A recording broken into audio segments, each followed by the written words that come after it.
شروع داستان در انگلستان سال 1830. امبرز یه مزرعه داره، یه جورایی ارباب به حساب میاد و یه پسرعموی کوچیک داره به اسم فیلیپ. خود امبرز زن و بچه‌ای نداره و تمام زندگیش صرف پسرعموی یتیمش فیلیپ شده. یه جورایی براش حکم پدر رو داره. امبرز دیدش اینه که من نیازی به کسی ندارم تا زمانی که فیلیپ کنارم باشه. اینجا یه پرانتز باز بکنم، بازیگر نقش امبرز و فیلیپ یه نفره. از این به بعد ما فیلیپ رو میبینیم، پس گیج نشید. چندین سال میگذره. فیلیپ الان دیگه بزرگ شده. برای تحصیل رفته بود شهر و حالا هم با اشتیاق برگشته، چون از شهر و درس و خلاصه شلوغی متنفره. چیزی که بهش احساس لذت میده مزرعه و کنار پسرعموش امبرز بودنه. امبرز هم خب به تب سن و سالی ازش گذشته و پیر شده. توصیه دکتر برای امبرز اینه که بره یه جایی خوش آب و هواتر، یه جایی که دور از دردسرای مدیریت کردن مزرعه و حساب کتاباش باشه. برای همین امبرز مهاجرت میکنه به فلورانس ایتالیا. هنوزم تنها آدم زندگی امبرز فیلیپ، پس براش نامه مینویسه. فیلیپ هم نامه ها رو برای پدرخونده خودش نیک و دخترش لوئیز میخونه. توی نامه‌های امبرز یه چیزی به مرور تغییر میکنه. داره از یه زن تعریف میکنه، زنی به اسم ریچل. توی نامه‌های جدیدتر داستان انگاری جدی‌تر هم میشه. امبرز مدام در مورد رابطش با ریچل حرف میزنه و بالاخره توی یه نامه به فیلیپ خبر میده که با ریچل ازدواج کرده. لوئیز به فیلیپ میگه خب میبینم پسرعموتم که سر و سامون گرفته، تو چی فیلیپ، برنامه‌ای نداری؟ فیلیپ میگه دست از سرم بردار لوئیز. امبرز هم خیلی نمیگذره که میفهمه چه اشتباهی کرده. زن یعنی دردسر. چند وقتی گذشته و خبری از امبرز نشده. فیلیپ نگران پسرعموشه. بعد از چند وقت بالاخره یه نامه میاد، یه نامه عجیب. امبرز نوشته فیلیپ عزیزم، خیلی وقت بود میخواستم از حال خودم با خبرت کنم، اما ریچل همیشه حواسش بهم هست، همه کارامو زیر نظر داره. فیلیپ عزیزم، من حالم اصلا خوب نیست. بعید نمیدونم که کشته بشم. درسته ریچل قصد داره که منو بکشه. یه دکتر بهم سر میزنه، اما شک ندارم اونم از طرف خود ریچله، تا همه چیز عادی جلوه کنه. این دکتر رو انریکو آورده اینجا، دوست نزدیک ریچل. برای همین به هیچ کدومشون نمیتونم اعتماد کنم. توی گوشه پاکت نامه هم یه پیام مخفی نوشته شده. امبرز داره التماس فیلیپ رو میکنه تا بره و نجاتش بده. فیلیپ سریع راه میفته سمت فلورانس، میره تا امبرز رو از دست ریچل نجات بده، اما دیر میرسه. وقتی به عمارت میرسه که امبرز مرده. تمام عمارت خالیه، انگار از تایمی که نامه به دست فیلیپ رسیده و اونم خودش رو به فلورانس رسونده خیلی زمان گذشته. توی خونه هیچ کس نیست به جز انریکو. فیلیپ عصبی میره بالا سرش رو به انریکو میگه اون زنیکه‌ای که باعث مرگ پسرمون شد کدوم گوریه؟ انریکو میگه آروم باش بابا پسر جان، بذار من همه چی برات توضیح میدم. امبرز درگیر یه تومور مغزی شد، یه جورایی پارانویا گرفته بود. آخریا همه چیزو میشکست و به همه حمله میکرد. اتفاقا اونی که کنارش موند و ازش محافظت میکرد ریچل بود. پسر جون، تو از واقعیت خبر نداری. بعد از اینکه امبرز رو خاک کردیم حدوداً 1-2 روز بعدش بود که ریچل وسایلشو جمع کرد و برگشت ایتالیا. چند وقت پیش اتفاقا یه نامه برام فرستاد. خانم ریچل میخواد که عمارت فلورانس رو براش بفروشم. راست یادم رفت بگم، من وکیل و اگه خدا قبول بکنه دوست امبرز خدا بیامرز بودم. انریکو گواهی مرگ امبرز رو میده به فیلیپ و بهش میگه بهتره که با ریچل دوستی کنه، چون به هر حال فامیلن. ولی فیلیپ سنگین دنبال انتقام از کسی که باعث مرگ آدمی شده که برای فیلیپ حکم پدر رو داشته. فیلیپ توی فلورانس میمونه، همه چیزو دوباره سر و سامون میده. الان دیگه فلورانس برای کارگرا یه ارباب جدید داره، ارباب فیلیپ. نیک پدرخونده فیلیپ و همینطور وکیل اموال امبرزه. وصیت‌نامه امبرز مربوط به 10 سال پیش میشه. وصیت‌نامه جدیدی هم ازش وجود نداره. توی این وصیت‌نامه همه چیز میرسه به فیلیپ و ریچل سهمی از دارایی همسرش نداره. نیک میگه خب وقتی از وصیت‌نامه جدید خبری نباشه با همون قبلی پیش میریم. درسته؟ تمام اموال امبرز الان در اختیار منه و روز تولد 25 سالگیت فیلیپ که خیلی هم دور نیست، همه چیز منتقل میشه به تو پسرم. تبریک میگم. فیلیپ میگه ممنون، ولی عجیبه اون توی نامه آخرش میگفت کنترل همه چیز دست اون زنیکه است. خودش پسرمو کشته، قصی هم جز اموالش نمیتونه داشته باشه. پس چطوری وصیت‌نامه‌ای تنظیم نکرده؟ نیک میگه ببینم تو ریچلو دیدی؟ به نظرم داری زود قضاوت می‌کنی.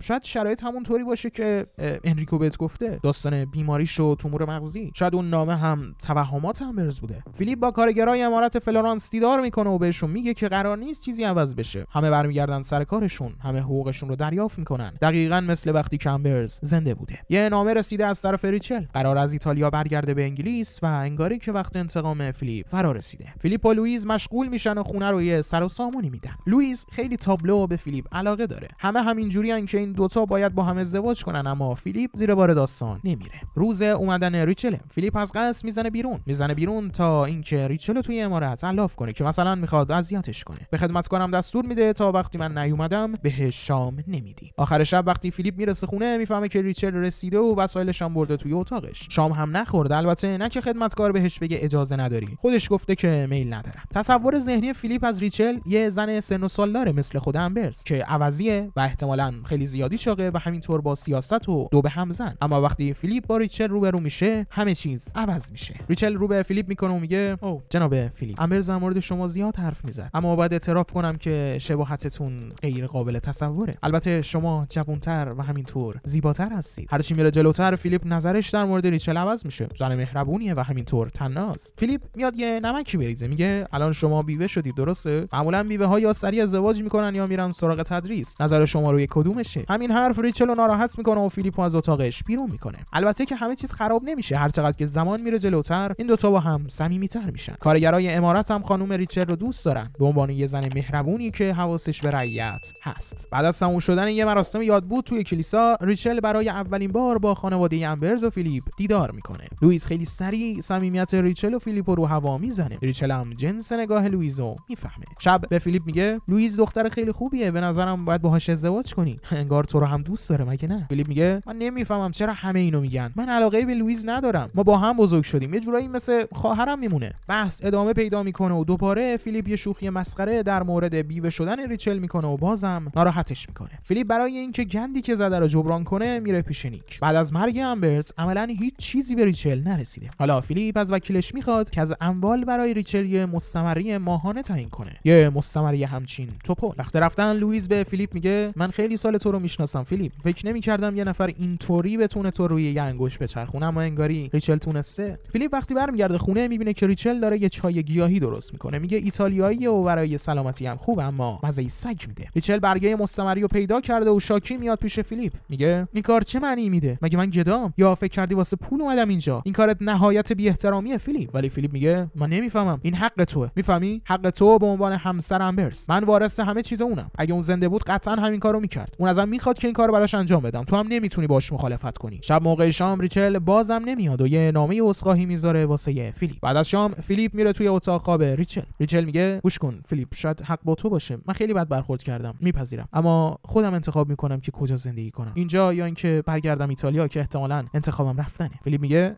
نه، ما اینجا بهت نیاز داریم، بمون. مگه با اینجا خاطره نداری؟ مگه یاد امبرز نمیندازه تو رو؟ برای چی میخوای بری؟ خواهش میکنم بمون. ریچل هم قبول میکنه که توی امارات بمونه. ریچل مهربونه ها، یعنی هوای کارگرا رو داره و فیلیپ هم بعد هوای ریچل. توی یه بعد از ظهر که دو تایی با هم میرن برای سوارکاری، فیلیپ آخرین نامه امبرز رو به ریچل نشون میده. نامه این که توش امبرز گفته بود ریچل مثل زندانی باهاش برخورد میکنه و میخواد بکشتش. فیلیپ میگه راستش من وقتی این نامه رو خوندم خیلی عصبی شدم، ولی وقتی دیدمت همه چیز عوض شد. واقعیت یه جور دیگه است. بعد از چندین روز میرن سراغ صندوقچه وسایل امبرز مرحوم. ریچل با دیدن یادگاریای همسر فوت شدهش خیلی ناراحت میشه. چیزی به کریسمس نمونده. فیلیپ میخواد یه حرکتی بزنه خاص و همینطور به یاد موندنی. رفته درخت قطع کرده واسه تزیین و بعد از اون رفته سراغ بانک خانوادگی و گاف صندوق خانوادگیشون. برای چی؟ برای اینکه یه گردنبند گرانبها رو بگیره. یه گردنبند تمام مروارید که برای مادر فیلیپ بوده. شب کریسمس همه دور هم جمع شدن برای یه جشن و فیلیپ گردنبند رو میده به ریچل. مهمونی با کارگرا و همون رعیتای امارته. همه هستن، همه خوشحالن. ریچل برای هر خانواده هدیه مخصوص خریده. اما نیک یه خورده احوالش روال نیست که البته اونم دلیل داره. نیک به فیلیپ میگه گوش کن پسرم، از بانک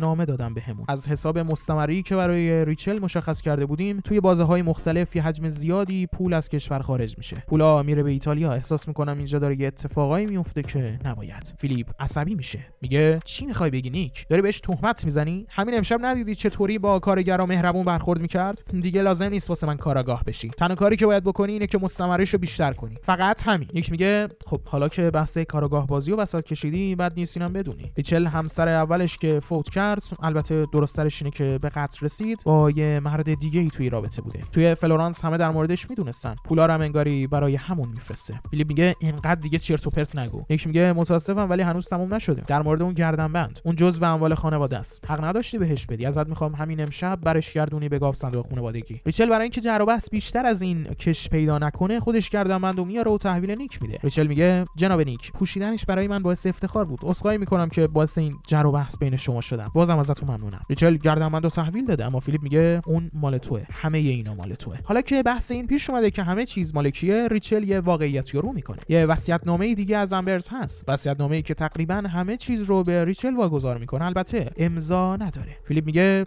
درسته دستخط امبرز، اما چرا امضاش نکرد؟ فردا صبح ریچل دلیلش رو میگه. ریچل از امبرز حامله بوده اما بچه‌ش میمیره. امبرز به همین خاطر خیلی افسرده میشه. بیماریش هم از همون موقع استارت میخوره و این بیماری کم کم تبدیل میشه به جنون، جوری که ریچل از کنارش بودن میترسیده که نکنه امبرز ریچل رو بکشه. فیلیپ که اینا رو میشنوه دلش میسوزه. به ریچل میگه ببین واقعا متاسفم، تو همیشه اینجا سهم داری، این چیزی که امبرز میخواسته من مطمئنم. فیلیپ کله خری رو به تهش میرسونه. چیزی تا تولد فیلیپ نمونده. به محض تولد همه چیز به فیلیپ واگذار میشه. اونم یه وصیت‌نامه برای خودش تنظیم میکنه. وصیت‌نامه‌ای که طبق اون همه چیز منتقل میشه به ریچل، چون فکر میکنه امبرز اینو میخواد. البته 2 تا بند توی وصیت‌نامه هست. اول از همه اگه ریچل ازدواج بکنه قرارداد یا همین وصیت‌نامه ساقط میشه. شرط دوم، زمانی ریچل حق دخل و تصور توی اموال رو داره، البته میتونه استفاده کنه، اما فروش برای زمانیه که فیلیپ زودتر از ریچل مرده باشه. البته اینا به مغز معیوب فیلیپ نمیرسه ها. بانکدار خانوادگی که میبینه نمیتونه رأیشو بزنه، میگه حداقل این 2 تا بندو اضافه کن احمق جون. فیلیپ خوشحال گل گرفته تا خبر رو به ریچل بده و حدس بزن کی اینجاست، جیگر طلا انریکو. هر دو تاییشون ایتالیایی ان، انگاری رابطه‌ای صمیمی هم با هم دارن، زیادی صمیمی. همینم فیلیپو عصبی میکنه. البته ریچل کارو خوب بلده. به فیلیپ میگه گوش کن عزیزم، ما دوستای قدیمی هستیم، بعد از کلی وقت کلی حرف برای زدن داریم. انریکو خیلی زود میره، خیلی زود. وصیت‌نامه آماده است. فیلیپ از بانکدار میخواد تا تمام جواهراتو هم بهش بده، تمام جواهراتو. همه چیز تقریبا تمومه. نیکم به عنوان پدرخوانده و وکیل باید امضا کنه، البته مجبوره. فیلیپ سوار بر اسب داره برمیگرده امارت که صخره‌های زیر پاش خالی میشه. خدا رو شکر اسب بلایی سرش نمیاد. فیلیپ هم زنده میمونه. فیلیپ قرارداد و تمام جواهراتو برمی‌داره. وقتی زمان از نیمه شب میگذره و فیلیپ وارد 25 سالگی میشه و صاحب تمام اموال، از پنجره ریچل میره بالا، نامه رو بهش میده و جواهرات رو هم تقدیمش میکنه و شب هم همونجا میمونه. واقعا ارزششو نداره. فردا صبح فیلیپ شنگول بیدار میشه و بال و بندیل رو جمع میکنه واسه پیکنیک، اما خبری از ریچل نیست. منتظر میمونه تا برگرده و برمیگرده. فیلیپ میگه از صبح منتظرت بودم، کجا رفته بودی؟ ریچل میگه اون نامه‌ای که دیشب بهم دادی یه سری جاهاش برام مفهوم نبود، برای همین رفتم تا آقای نیک بهم کمک کنه. الان دیگه مفهوم شد. فیلیپ با ریچل پیکنیکشو میره، اما از وقتی ریچل برگشته انگار رفتارش هم عوض شده. شب ریچل برای فیلیپ دوباره از همون چای مخصوص فرستاده، اما این بار چای مزخرف‌تر از همیشه است. یه توهماتی میاد سراغ فیلیپ. شب تولد فیلیپ، نیک و لوئیس هم اومدن امارت و فیلیپ جلوی همه از ریچل خواستگاری میکنه، ولی ریچل میپیچونه اینجوری که اصلا مفهوم نیست حرفات واسم،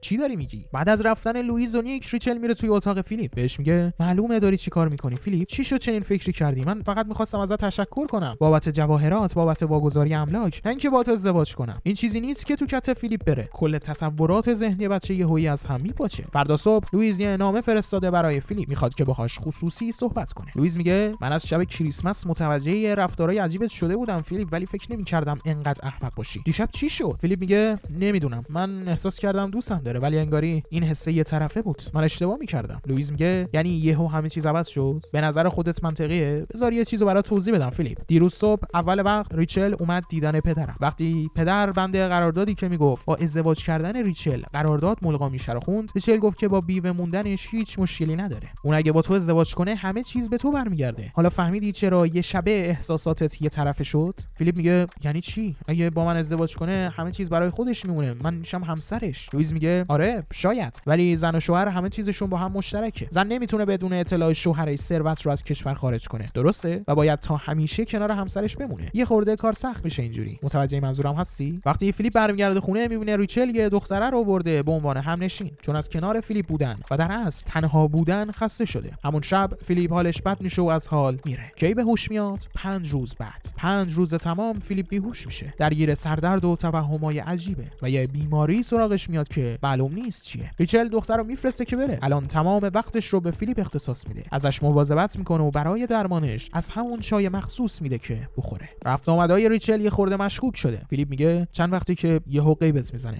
کجا میری؟ ریچل میگه اوه عزیزم نگران نباش، قرار نیست سرکت کنم، من همینجام کنارت تا وقتی که خوب بشی. یه روز فیلیپ بین کتابای امبرز یه نامه عجیب پیدا میکنه. امبرز توی یادداشت نوشته ریچل یه حریص بی‌نظیره، اون تمام پولای منو تموم میکنه، فقط به زمان نیاز داره. بعد از چند وقت که حال فیلیپ بهتر میشه میفته دنبال ریچل تا بفهمه وقت و بی وقت کجا میره و آهان میره شهر دیدن انریکو. شب همه چیزو به روی ریچل میاره. ریچل میگه خب که چی؟ قبلا که گفته بودم انریکو دوست قدیمی منه، برای یه سری چیزا بعد ازش مشورت میگرفتم، چون میدونستم تو ازش خوشت نمیاد دعوتش نکردم به امارت به خاطر تو. فیلیپ میگه تو حق نداری با اون عوضی بری بیرون، در ضمن انگاری اوضاع خیلی بیشتر از یه مشورت ساده است. ریچل میگه ارتباطی به تو نداره فیلیپ، من حق دارم زندگی خصوصی خودمو داشته باشم. اصلا میدونی چیه؟ حق دارم به امارت دعوتش کنم. یادت که نرفته اینجا امارت منه. یه دعوای ریز میشه و با گریه کردن ریچل دوباره فیلیپ خر میشه. فیلیپ لباسهای قدیمی امبرز رو به کارگرا بخشیده بوده و توی یکی از این لباسهای قدیمی یه نامه از امبرز پیدا شده. نامه رو میبره پیش لوئیس شروع میکنه به خوندن. اون قصد داره منو مسموم کنه با چایایی که به خوردم میده. هر روز دارم حس میکنم ضعیف و ضعیف‌تر میشم، ولی کاری از دستم بر نمیاد.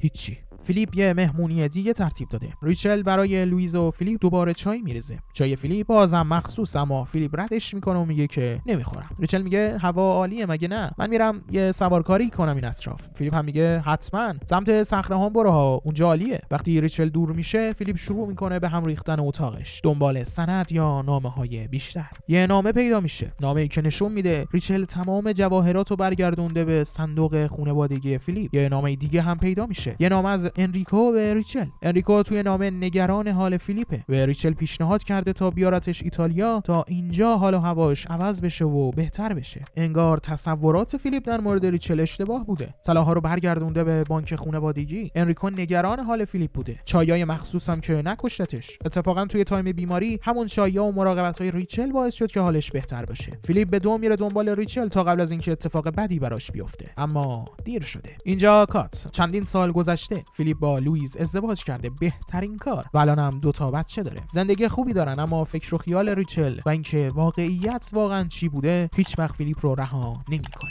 اینکه حرفای امبرز و نامه‌هاش درست بود یا اینکه ریچل واقعا بیگناه بوده. و این بود خلاصه فیلم مای کاوزین ریچل یا دختر عموی من ریچل، تولید سال 2017. اول بریم سراغ نقاط قوت و نقاط ضعف فیلم و بعدش یه صحبت مفصلی داره. اصلا این فیلم خیلی عجیبه. نقاط قوتش اول از همه بازیگریه. هر 2 تا کاراکتر اصلی، یعنی هم فیلیپ و هم ریچل، فوق‌العاده نقششون اجرا میکنن، علل خصوص ریچل با بازی خانم راشل وایس. نقطه قوت بعدی فیلم فضا سازی و طراحی صحنه‌شه. خیلی خوب تونسته اون فضا و جو قرن 19 انگلستان رو به تصویر بکشه. طراحی صحنه فوق‌العاده است. لباسا و همینطور لوکیشن‌هایی که انتخاب کرده به شدت جذابه. فضای تاریخی و همینطور طبیعت، همه اینا به بهتر شدن فیلم کمک میکنه. فیلمنامه قوی و خوب نوشته شده. تعلیقای به شدت زیادی داره و همینطور تنش‌هایی که ایجاد میکنه، هم برای کاراکترها توی فیلم، هم برای من و شمای مخاطب. تنشی که با پایان فیلم هم به پایان نمیرسه و همینطوری ادامه دار میمونه. اما نقاط ضعفش، 2 تا نقطه ضعف داره. اول از همه سرعت روایت فیلمه. روایت فیلم خیلی کنده، یعنی یه جایی واقعا خسته کننده میشه و این کند بودن فیلم باعث این میشه که بورینگ به نظر برسه. و دومین نقطه ضعفش، البته من نقطه ضعف میبینمش، شاید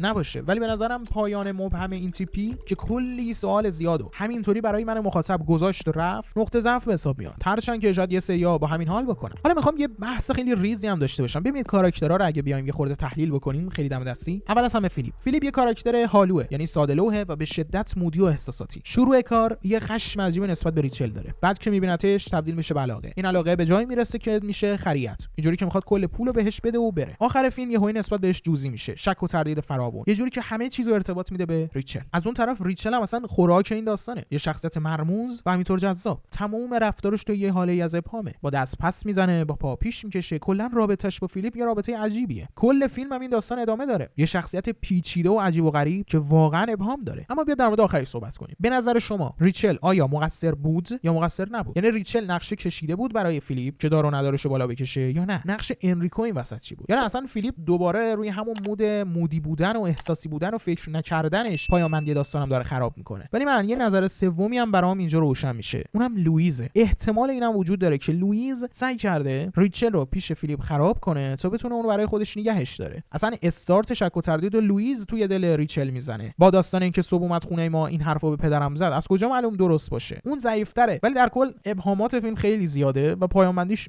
رو اعصاب منه. واقعا رو اعصاب منه. خیلی طولانی شد. اگه بخوام بهش نمره‌ای بدم، نمره من به فیلم مای کاوزین ریچل تولید سال 2017 7. خیلی خوشحال میشم نظر شما و همینطور نمرتون رو توی کامنت‌ها برام بنویسید. اگه ویدیو رو دوست داشتی حتما لایکش کن و کانال خودت رو هم سابسکرایب کن. از اینکه وقت گذاشتی این ویدیو رو تماشا کردی ازت صمیمانه متشکرم و در پایان مثل همیشه بوس بهت. سم سینما خلاصه فیلم های اعلان دار. سم سینما بهترین کانال خلاصه فیلم دنیا.